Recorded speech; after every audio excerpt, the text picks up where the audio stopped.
ഓണം റെസിപ്പിയിലെ അവിയലുണ്ടാക്കാം. അതിനുവേണ്ടി ഇത് ചേന നീളത്തിലരിഞ്ഞവ, ഇത് പടവലങ്ങ, ക്യാരറ്റ്,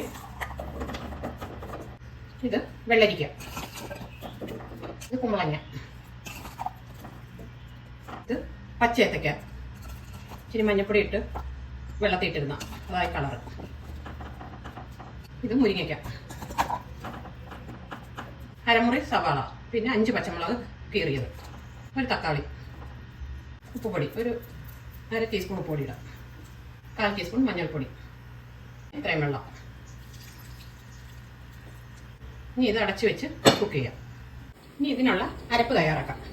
ഇത് 1 കപ്പ് തേങ്ങയുണ്ട്, ഒരു 4 അല്ലി വെളുത്തുള്ളി, 8 ചെറിയ ഉള്ളി ഒന്ന് ഇങ്ങനെ മുറിച്ചതാണ്, 1/2 ടീസ്പൂൺ ജീരകം, 1/4 ടീസ്പൂൺ മഞ്ഞൾപ്പൊടി. പിന്നെ ഇത് പിഴുപുളിയാണ്, തൈര് ചേർക്കാത്തതുകൊണ്ടാണ് പിഴുപുളി ചേർക്കുന്നത്. പിഴുപുളിക്ക് പകരം പച്ച മാങ്ങ ചേർത്താലും മതി. ഇത് ഇതിൻ്റെ കൂടെ ഇട്ടൊന്ന് തോരനെക്കാട്ടിലും കുറച്ചുകൂടെ അരി വെള്ളം ചേർക്കാതെ അരയ്ക്കണം. തോരനെ ചതച്ചെടുക്കുമല്ലോ, അതിന് കുറച്ചുകൂടെ അരി അരയണം, പേസ്റ്റ് പോലെ ആവണ്ട. ഇതിപ്പം ഒരു 20 മിനിറ്റായി വെച്ചിട്ടാണ്. ചെറിയ തീയില നന്നായിട്ടൊന്നെല്ലാം തിളച്ച് കഴിഞ്ഞിട്ട് ചെറിയ തീയില വെച്ചത് വെന്തിട്ടുണ്ട്. ഇതിലേക്ക് അരപ്പി ചേർക്കാം, കറിവേപ്പില. ഇനി ഒരു 5 മിനിറ്റ് കൂടെ അരപ്പിൻ്റെ ഈ തേങ്ങയുടെയൊക്കെ പച്ചമണം മാറാൻ വേണ്ടി ഒന്ന് വെച്ചേക്കാം. 5 മിനിറ്റ് ഇനി ഒന്ന് എടുത്ത് നോക്കാം, ഒന്ന് ഇളക്കാം നന്നായിട്ട്.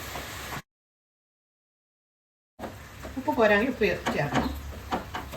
പുളിക്ക് പകരം പിഴുപുളിക്ക് പകരം തൈര് ചേർക്കാം ലാസ്റ്റ് ഈ സമയത്ത്,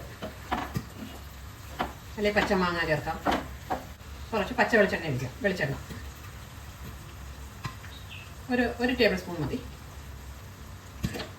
കുറച്ച് ഉപ്പ് കൂടെ ചേർക്കാം. ഇനി ഓഫാക്കാം.